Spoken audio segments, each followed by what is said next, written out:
Okay, तो next move करते हैं अब हम डेटा इंटीग्रेशन की तरफ।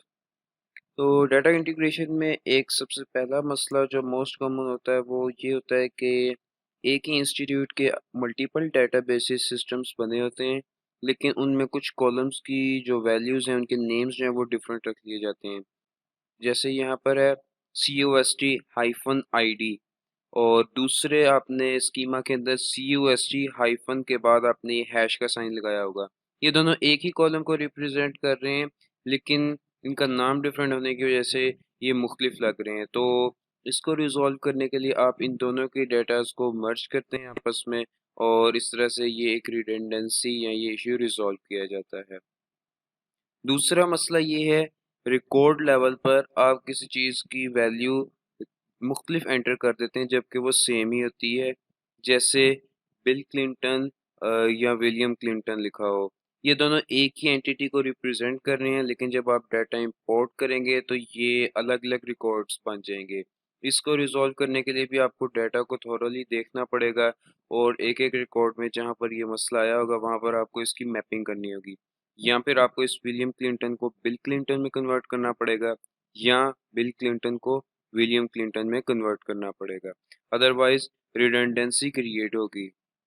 आमतौर पर आप रियल वर्ल्ड में इस तरह के आपको बहुत सारे इश्यूज फेस करने होंगे। इनकी रीजंस मल्टीपल हो सकती हैं।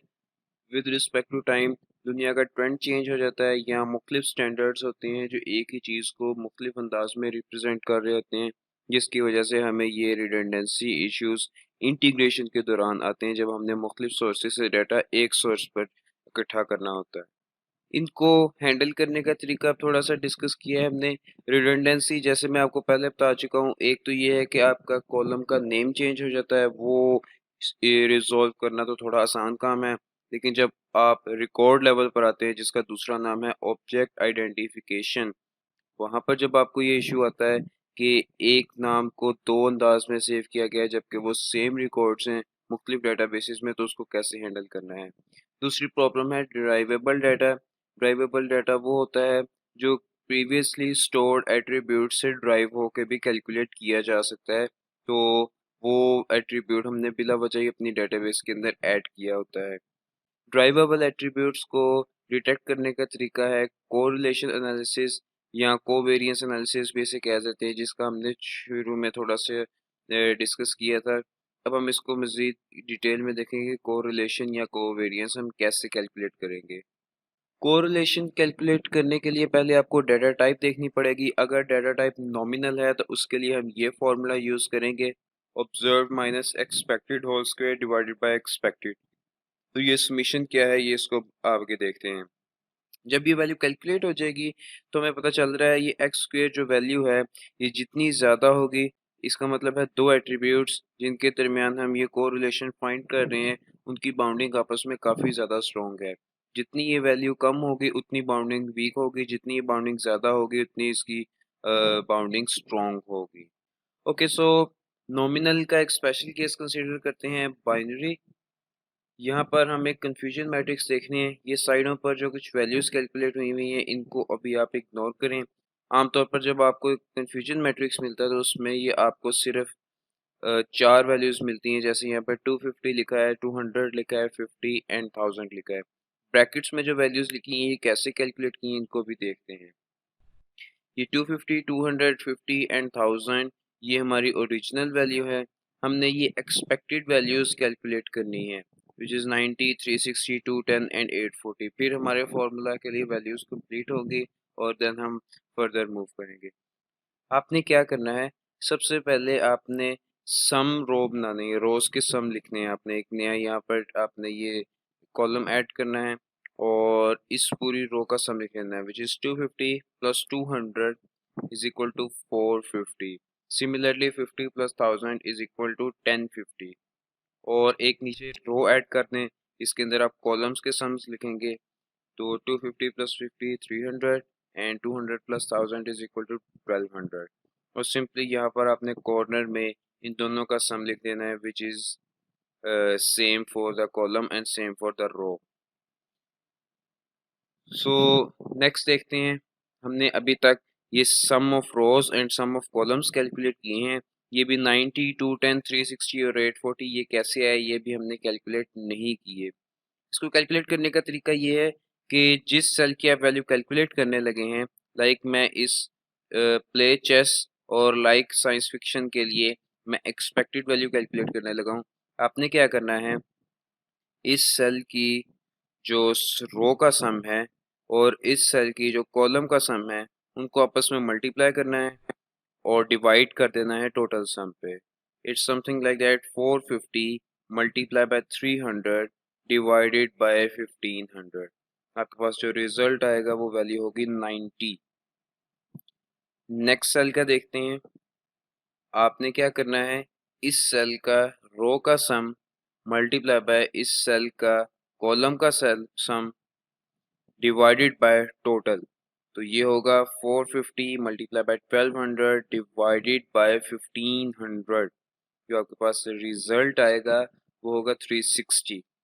सिमिलरली आप क्या करेंगे, इस नॉट लाइक साइंस फिक्शन और प्ले चेस के लिए आपने एक्सपेक्टेड वैल्यू कैलकुलेट करनी है।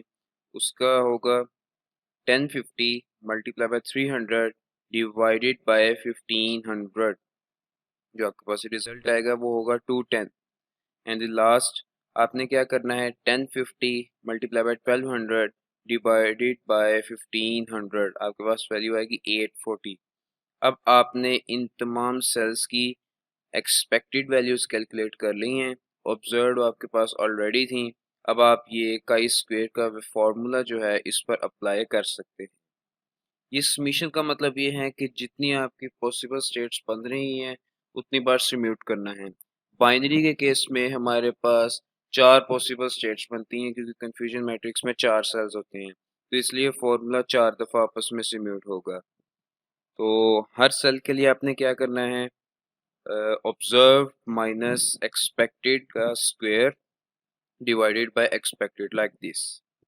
नेक्स्ट आपने क्या करना है, 50 माइनस 210 का स्क्वायर डिवाइडेड बाय 210। नेक्स्ट आपने क्या करना है, 200 minus 360 whole square divided by 360। और next 1000 minus 840 whole square divided by 840। इन तमाम वैल्यूज़ को आपने ऐड करना है, रिजल्ट आपके पास कुछ यूँ आएगा। फर्स्ट ऑफ ऑल ये वैल्यू कभी नेगेटिव नहीं आ सकती। सेकंड मैं आपको पहले बता चुका हूँ, ये वैल्यू जितनी बड़ी होगी उतना ज़्यादा स्ट्रॉन्ग कोरिलेशन रिप्रेजेंट हो रहा होगा between these two classes. Classes हमारे पास क्या हैं, play chess and like science fiction. हमें इस वैल्यू से पता चल रहा है कि जो से लोग साइंस फिक्शन देखते हैं मूवीज़, वो चेस भी खेलते हैं और इनके दरमियान एक काफ़ी अच्छा कोरिलेशन रिप्रेजेंट हो रहा है। तो यहाँ से पता चल रहा है कि हम एक वैल्यू ड्राइव भी कर सकते हैं कि अगर तो एक रिकॉर्ड के अंदर साइंस फिक्शन की वैल्यू यस आ रही है कि ये साइंस फिक्शन मूवीज़ देखता है, तो ये ऑब्वियसली चेस की गेम भी खेलता होगा। या इसका उलट, अगर ये साइंस फिक्शन की मूवीज़ नहीं देखता तो ये चेस भी नहीं खेलता होगा। यहाँ से हमें एक ड्राइव एंटिटी ड्राइव करने का एक अच्छा खासा प्रूफ मिल रहा है। नेक्स्ट हम देखते हैं कि न्यूमेरिकल डेटा के लिए कोरिलेशन एनालिसिस कैसे परफॉर्म होता है। इसके लिए हम कोरिलेशन का एक कोफिशिएंट कैलकुलेट करेंगे by using Pearson product moment coefficient. इसका फॉर्मूला कुछ यूँ है आपके सामने, ए बार और बी बार का मतलब है रिस्पेक्टिव ए कॉलम और बी कॉलम की मीन वैल्यू, और ये आपके पास स्टैंडर्ड डेविएशन है ए की और ये स्टैंडर्ड डेविएशन है बी की। सो नेक्स्ट देखते हैं कि इसकी विजुअलाइजेशन कैसे है। अगर हमारे पास कोरिलेशन नेगेटिव में होगा तो हमें प्रीवियसली पता है कि एक वैल्यू के इंक्रीज से ये दूसरी वैल्यू डिक्रीज हो रही होती है। लाइक मैं इसमें अंदर x को इंक्रीज करूंगा तो y मेरा डिक्रीज हो रहा होगा। यहाँ पर मेरा कोरिलेशन -1 है। जैसे जैसे इसके अंदर थोड़ी सी डिस्टॉर्शन पैदा हो गई, ये कोरिलेशन की वैल्यू ज़्यादा होने लग पड़ी है, पॉजिटिव की तरफ मूव होने लग पड़ी है। और डिस्टॉर्शन ज़्यादा होते होते एक पॉइंट ऐसा आ जाता है जहाँ पर कोरिलेशन बिल्कुल ज़ीरो हो जाता है। मीन्स हम बिल्कुल भी नहीं कह सकते कि x की वैल्यू के ऊपर y का क्या बिहेवियर होगा या y की वैल्यू के ऊपर x का क्या बिहेवियर होगा। सिमिलरली थोड़ी सी आगे मूव करते जाते हैं तो इसकी शेप कुछ पॉजिटिव होने लग पड़ती है। इसका मतलब है एक वैल्यू इंक्रीज करने से दूसरी भी इंक्रीज हो रही है। एट द एंड जब बिल्कुल फाइनल पे पहुंचते हैं जहाँ पर बिल्कुल क्लीन इंक्रीज है, मैं x की वैल्यू को इंक्रीज़ कर रहा हूँ तो y की वैल्यू भी साथ साथ इंक्रीज़ हो रही है। यहाँ पर कोरिलेशन की वैल्यू भी 1 है। कोरिलेशन फाइंड करने का एक और फार्मूला भी हमने यहाँ पर डिस्कस किया है, दैट इज़ ए और बी को पहले स्टैंडर्डाइज कर दिया जाए, मीन्स उसके मीन से सब्ट्रैक्ट करके उसमें से स्टैंडर्ड एविएशन पे डिवाइड कर दिया जाए और इन दोनों वैल्यूज़ का फिर डॉट प्रोडक्ट ले लिया जाए। इसको हम आगे देखते हैं कि हमने इसे कैलकुलेट कैसे करना है कोवेरिएंस को। सो कोवेरिएंस के फॉर्मूले को हमने थोड़ा सा ड्राइव करके कुछ यूँ बना लिया है। फाइनल हमारे पास कोवेरिएंस का फॉर्मूला ये है, expectation of A dot B minus A mean into B mean. हमारे पास डाटा कुछ यूँ हैं, 5 सैम्पल रिकॉर्ड्स हमने रिकॉर्ड किए हैं। यहाँ पर हर रिकॉर्ड के अंदर पहली वैल्यू जो है वो हमारे पास ए कॉलम को रिप्रेजेंट कर रही है, लाइक 2 3 5 4 एंड 6 ये ए कॉलम की वैल्यूज़ है, जबकि 5 8 10 11 एंड 14 ये बी कॉलम की वैल्यूज़ हैं। सबसे पहले मैं ए बार और बी बार की वैल्यू कैलकुलेट करूँगा, जिनको ए का मीन भी कहते हैं और एक्सपेक्टेशन ऑफ ए भी कह देते हैं। इन सबको ऐड करूँगा, 2 plus 3 plus 5 plus 4 plus 6 divided by total number of values जो कि 5 हैं। मेरे पास ए का मीन आ जाएगा। सिमिलरली मैं बी का मीन भी ऐसे कैलकुलेट कर लूँगा। अब कोवेरिएंस कैलकुलेट करने के लिए मैं expectation of A dot B calculate करना चाहता हूँ, जिसका तरीका है रिस्पेक्टिव लोकेशंस पर आपने ए और बी की वैल्यू को मल्टीप्लाई करना है। यानी पहला रिकॉर्ड है तो आप क्या करेंगे, 2 multiply by 5 plus 3 multiply by 8 plus 5 multiply by 10 plus 4 multiply by 11 plus 6 multiply by 14। और आप देख सकते हैं यहाँ पर भी ऐसे ही हुआ है। इसको डिवाइड कर देंगे टोटल नंबर ऑफ एंट्रीज से, तो आपके पास expectation of A dot B आ जाएगी। अब आपने सब्ट्रैक्ट करना है ए और बी के मीन के प्रोडक्ट से। तो ए का मीन है 4, बी का मीन है 9.6, इनको आपस में मल्टीप्लाई किया और इसको expectation of A dot B से सब्ट्रैक्ट कर दिया। आपके पास रिजल्ट में वैल्यू आ गई 4। यहाँ 4 से हमें पता है पहले ये चल रहा है कि ये पॉजिटिव वैल्यू है, मीन्स एक के अंदर राइज से दूसरा भी राइज होगा या एक के अंदर डिक्रीज से दूसरा भी डिक्रीज होगा। और 4 से पता चल रहा है कि इनका कोरिलेशन काफ़ी स्ट्रॉन्ग है एक दूसरे के दरमियान। तो इस तरीके से आप कोरिलेशन या कोवेरिएंस एनालिसिस कर सकते हैं बिटवीन न्यूमेरिकल वैल्यूज़। नेक्स्ट हम मूव करते हैं डाटा रिडक्शन की तरफ। डाटा रिडक्शन के अंदर हम डिफरेंट टेक्निक्स देखेंगे जिससे अननेसेसरी अनवांटेड डाटा हम रिमूव कर सकें। तो डाटा रिडक्शन की ज़रूरत क्या है? ये आपके बहुत बड़े डाटा को एक बहुत छोटे वॉल्यूम में कन्वर्ट कर देता है, लेकिन जो इम्पोर्टेंट इंफॉर्मेशन होती है वो बिल्कुल इंटैक्ट रहती हैं और रिजल्ट्स बिल्कुल सेम रहते हैं। सिर्फ हमारा डाटा छोटा रहता है ताकि स्टोरेज कैपेसिटी थोड़ी रिक्वायर्ड हो और थोड़े डाटा को प्रोसेस करना पड़े। डेटाबेस रिडक्शन की जाती है?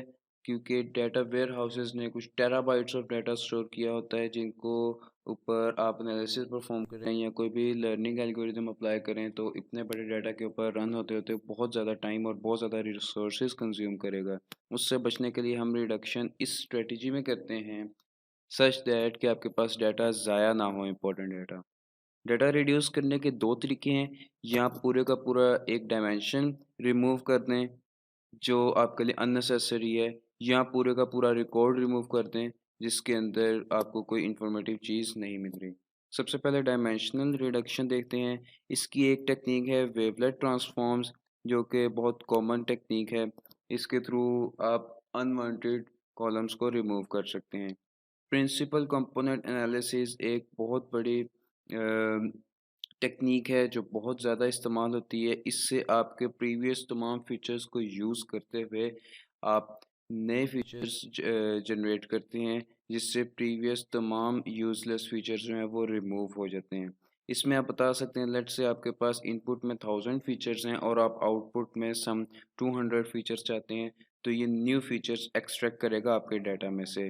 इस प्रिंसिपल कंपोनेंट एनालिसिस में ऐसा नहीं होता है कि कुछ फीचर्स ड्रॉप कर देता है और कुछ को बाकी रहने देता है। ये टोटली न्यू फीचर्स जनरेट करता है। फीचर सबसेट सिलेक्शन के अंदर आपके पास ये ऑप्शन होती है कि आप कुछ फीचर्स को सिलेक्ट कर लें और कुछ फीचर्स को ड्रॉप कर दें, या कुछ फीचर्स को देखते हुए न्यू फीचर्स क्रिएट कर लें। न्यूमेरोसिटी रिडक्शन के अंदर आप रिकॉर्ड्स को रिमूव करते हैं। रिकॉर्ड्स रिमूव करने का मतलब ये है कि ऐसे रिकॉर्ड्स को डाटा में से डिलीट करते हैं जो यूज़लेस हैं, जिनकी वजह से नॉइज़ क्रिएट हो रहा है या वो एरनियस हैं। इनको डिटेक्ट करने के मुख्तलिफ तरीके हैं। रिग्रेशन के थ्रू भी आप कर सकते हैं, अपनी प्रॉब्लम को सब प्रॉब्लम में डिवाइड करके। हिस्टोग्राम, क्लस्टरिंग, सैम्पलिंग करके आप उनको विजुलाइज करके कर सकते हैं, या डाटा क्यूब एप्लीकेशन के थ्रू भी आप उनकी बिनिंग वगैरह कर सकते हैं। नेक्स्ट टेक्निक आती है डाटा कंप्रेशन।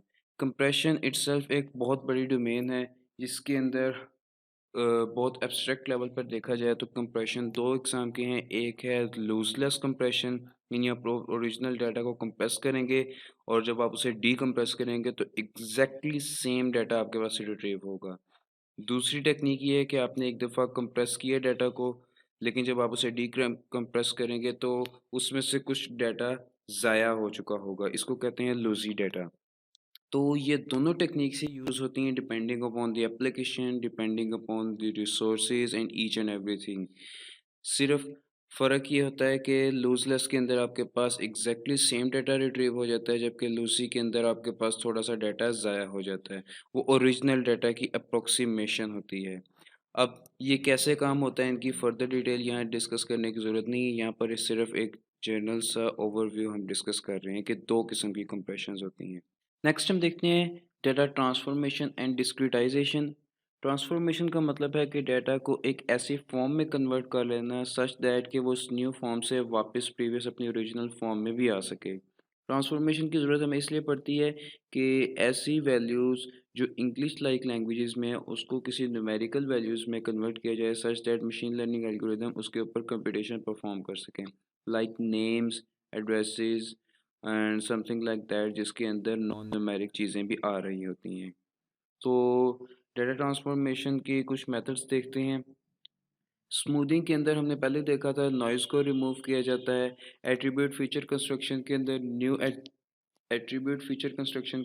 एट्रीब्यूट्स जनरेट कर लिए जाते हैं।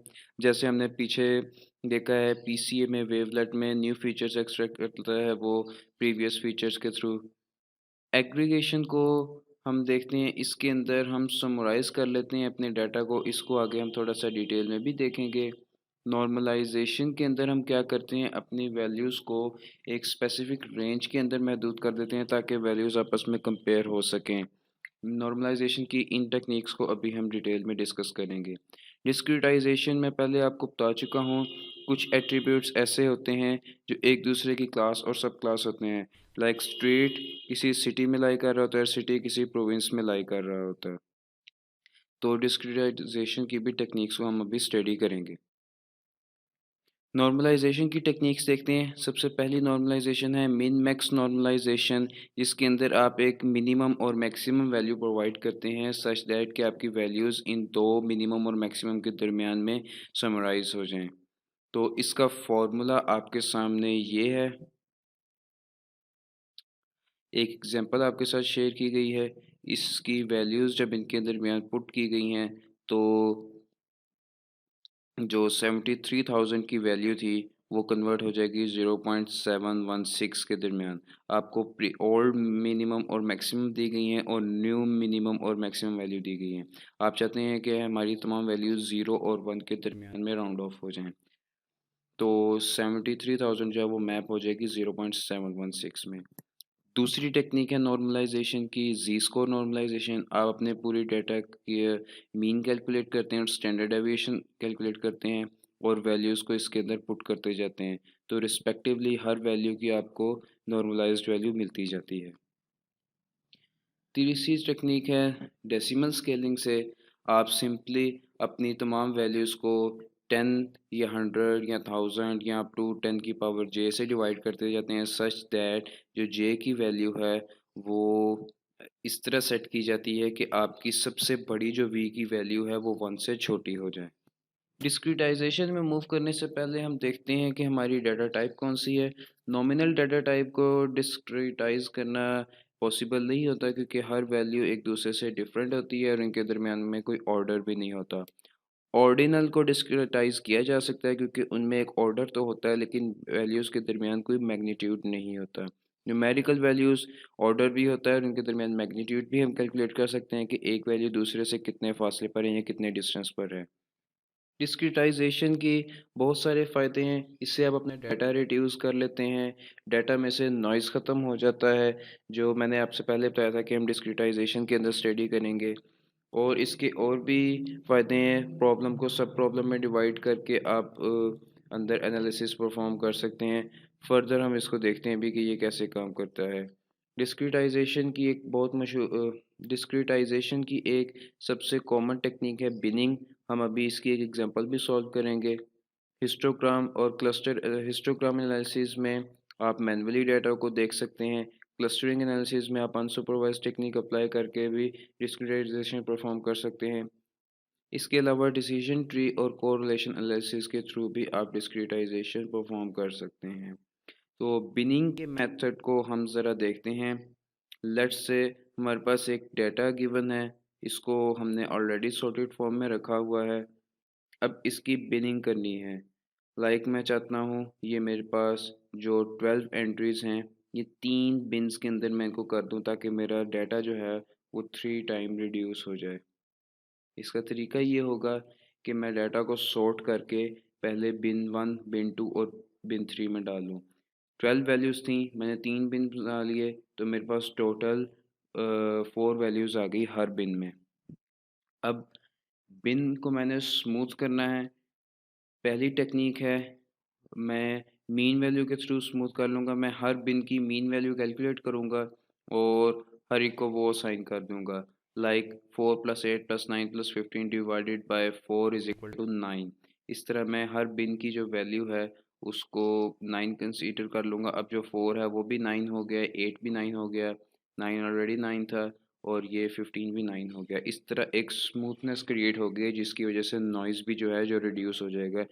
अगर कोई वैल्यू बहुत छोटी आ गई है, कोई वैल्यू बहुत बड़ी आ गई है, तो वो भी अराउंड इट्स मीन, सारे के सारे मीन के इक्वल हो गए हैं। दूसरी टेक्निक है स्मूथिंग बाय बिन बाउंड्रीज। बाउंड्रीज इस तरह से कैलकुलेट होती है कि आपने हर बिन की पहली और आखिरी वैल्यू को देखना है और उनको एज इट इज़ आपने लिख देना है। 4 एज इट इज़ आ गया और ये 15 भी एज इट इज़ आ गया। अब इन बिटवीन वैल्यूज़ जो आ रही हैं आपने उनका डिस्टेंस देखना है कि ये 8 4 के ज़्यादा करीब है या 15 के ज़्यादा करीब है, या दूसरे अल्फाज में 15 माइनस 8 और 8 माइनस 4, इनमें से जो छोटी वैल्यू होगी आपने 8 को उससे रिप्लेस कर देना है। 8 माइनस 4 4 आ रहा है और 15 माइनस 8 आपके पास 7 आ रहा है। तो ये 4 के ज़्यादा करीब है इसलिए आपने इसको 4 में कन्वर्ट कर देना है। 9 भी 4 के ज़्यादा करीब है तो आपने इसको 4 में कन्वर्ट कर देना है। नेक्स्ट एग्जांपल देख लेते हैं। 21 और ये 25 एज इट इज़ आ गए। नेक्स्ट भी 21 था तो वो एज इट इज़ आ गया। लेकिन ये 24 जो है ये 21 से ज़्यादा दूर है क्योंकि इनके दरमियान में डिस्टेंस 2 का है, जबकि 25 के ज़्यादा करीब है तो इनके दरमियान डिस्टेंस कम है तो ये 25 में कन्वर्ट हो जाएगा। बिन बाउंड्रीज में ये होता है कि आपकी तमाम वैल्यूज़ या मिनिमम के इक्वल हो जाती हैं या मैक्सिमम के इक्वल हो जाती हैं।